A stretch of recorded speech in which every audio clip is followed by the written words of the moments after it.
Buenas noches, mi nombre es Víctor García Belaúnde. Bienvenidos a esta 13ª edición de La Manzana Prohibida y estamos cerrando la primera temporada con este último capítulo. Les recuerdo que es un programa promovido por la Sociedad Secular y Humanista del Perú que busca fomentar el pensamiento crítico, difundir la ciencia, sus teorías y contenidos en un lenguaje que esté al alcance de todos. Este martes, como todos los martes, vamos a examinar uno de los grandes problemas que tiene la ciencia, que es la diferencia entre, digamos, conocimiento establecido, conocimiento científico, y un tipo de conocimiento que viene a través del sentido común, ¿no? De la intuición. Para ello tenemos como invitado especial a Adrián Núñez. Él estudió Ingeniería Electrónica en la Universidad Católica y se dedica a la asesoría en reciclaje para reducir la contaminación. Desde el año 2007 se ha comprometido con la divulgación del escepticismo y el entendimiento de la ciencia. Fue cofundador de la PERAT y hace más de un año que se desempeña como director en la Sociedad Secular y Humanista del Perú.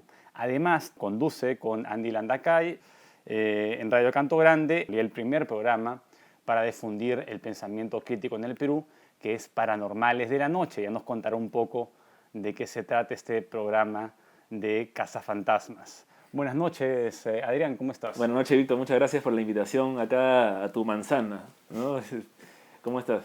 Bien, bien. Estamos acá justamente para distinguir pues, entre el sentido común y la ciencia. No sé si podemos comenzar por diferenciar lo que es el sentido común, ¿no? Claro, el sentido común es un tipo de conocimiento que es una adaptación de nuestros criterios estáticos sobre el mundo. Los criterios son formas de entender el mundo que son prácticamente inamovibles. El sentido común es cómo adaptamos esas formas inamovibles de entender el mundo a la circunstancia que estamos viviendo. Entonces son formas un poco razonadas de entender la realidad, digamos, ¿no? Un poco casi instintivas y hasta automáticas. ¿Y por qué surge el sentido común, ¿no? ¿Y todo el mundo tiene sentido común? Todo el mundo, a pesar de lo que dicen que el sentido común es el menos común de los sentidos, en realidad todos tenemos sentido común. Lo que no tenemos muchas veces es un criterio eficiente, ¿no? Algo que sirva, ¿no? Pero el sentido común sería imposible vivir sin él, ¿no? El sentido común nos ayuda a vivir en lo cotidiano, ¿no?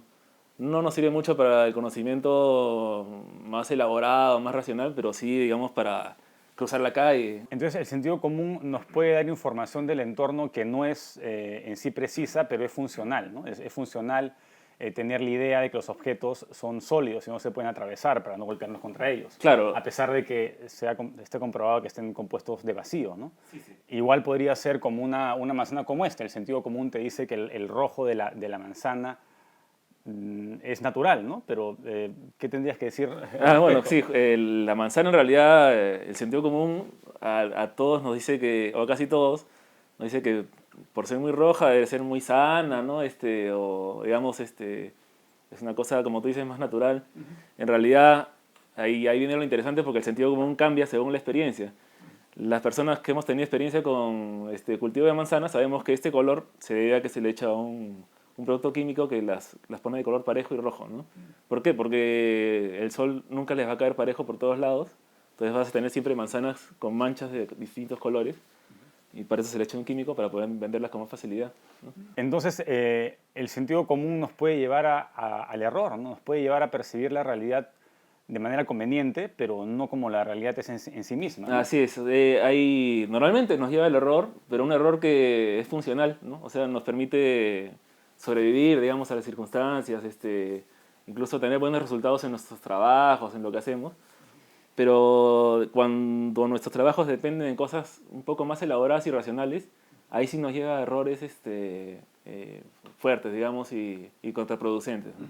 ¿Podrías poner un ejemplo en el que el sentido común no sea un buen aliado para diferenciar la verdad de la mentira? Sí, por ejemplo, en la investigación científica hay que tratar de evitar algunos sesgos cognitivos que vienen del sentido común. Por ejemplo, a mí me puede parecer que digamos, la homeopatía funciona, ¿no? Porque he visto que a mucha gente le funciona y ya tengo un sentido común que me dice, no, esto funciona. Entonces, yo tengo que hacer una investigación científica que trate de aislar variables y ver si realmente funciona independientemente de que yo lo crea o no, ¿no? Entonces, no me puedo guiar del sentido común, me tengo que guiar de ciertas normas que hay ya establecidas para hacer investigación científica. Habíamos comentado un poco sobre la teoría evolutiva, ¿no? Y lo contraintuitiva que era la teoría evolutiva, ¿no? Es más fácil pensar que los animales y las plantas y nosotros hemos sido diseñados, ¿no? ¿Hay otras circunstancias en las que el sentido común de verdad no puede ser confiable para nada? Bueno, ahora que has hablado de eso, yo diría que hace 154 años o más, el sentido común nos diría que al ver la diversidad de especies en el planeta, algún ser sobrenatural tendría que haberlos creado todos en su diversidad, ¿no? Pero ahí viene una explicación que era mejor que la anterior, o de repente la primera explicación que tenemos, que es la teoría que propuso Darwin, ¿no? de selección natural, que a mí me parece que es una teoría fácil de entender, ¿no? Y yo creo que en ese sentido, el sentido común que manteníamos no se puede sostener ya, ¿no? O sea, cualquiera que haya entendido esa teoría tiene que aceptar que quizás uno estuvo antes equivocado o la humanidad estuvo equivocada y ahora tiene una mejor explicación, ¿no? ¿Y por qué confiar en un modelo científico? ¿No? Mucha gente dice, pero yo prefiero confiar en el sentido común, ¿no? Que me dice directamente cómo son las cosas en vez de confiar en un modelo científico. Pero ¿por qué razones? ¿Por qué los científicos tienen razones para pensar que un modelo es mucho más real que las conclusiones del sentido común? Cuando se da el caso de que un modelo es antiintuitivo, ¿no? Tendemos a desconfiar de él, ¿no? Pero resulta que el modelo científico, no cualquier modelo, el modelo científico es la mejor explicación que tenemos hasta el momento para determinado fenómeno, ¿no?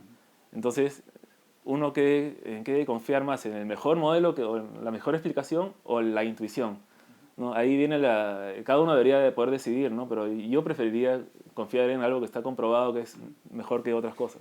Claro, es interesante porque mucha gente dice, no, yo lo he vivido, es mi experiencia, no es una anécdota. Pero para la ciencia lo anecdótico no tiene pues, un valor real, ¿no? En cambio, un modelo científico, una teoría científica está soportada por cientos de experimentos, está en concordancia con otras teorías, entonces tiene mucho más veracidad que cualquier modelo intuitivo, ¿no? Claro, ahí también hay que ver que hay un malentendimiento de qué cosa es un experimento científico, ¿no?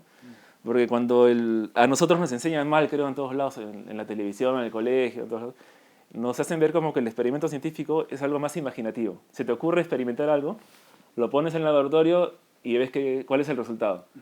Resulta que de esa manera no se puede hacer experimento científico. O sea, tú tienes que tener primero una fuerte base científica, teórica, digamos, sobre lo que vas a experimentar y tienes que conocer cuáles son los elementos que vas a medir, ¿no? Por eso es que la experimentación científica va paso a paso y muy lentamente, porque no puedes darte grandes saltos, no tiene fundamento, ¿no? La experimentación científica es más confiable que una experimentación que podemos realizar, digamos, por nuestra cuenta, que nos hace ver como que esta es la realidad porque la hemos experimentado. Pero esa experimentación, digamos, es blanda en comparación con una experimentación que tiene bases fuertes teóricas, ¿no? Entonces, cuando un científico viene y dice, en teoría debería ocurrir A, B y C, lo que diga va a ser más confiable si la teoría está, digamos, probada por consenso y ha sido, ¿no?, replicada, que, digamos, cualquier otra persona que venga y diga, yo te juro que he visto y he vivido tal cosa, ¿no? Esa experiencia tendría, así venga por principio de autoridad, así lo diga el Papa o así lo diga el presidente, tendría menos valor, en todo caso, menos probabilidad de ser cierta que una teoría científica, ¿no? Claro, hay que ver que la teoría, la palabra teoría en ciencia no es lo mismo que utilizamos en el día a día, ¿no? La teoría no es una especulación, es la mejor explicación que tenemos para un fenómeno o algo que ocurre en la naturaleza, ¿no?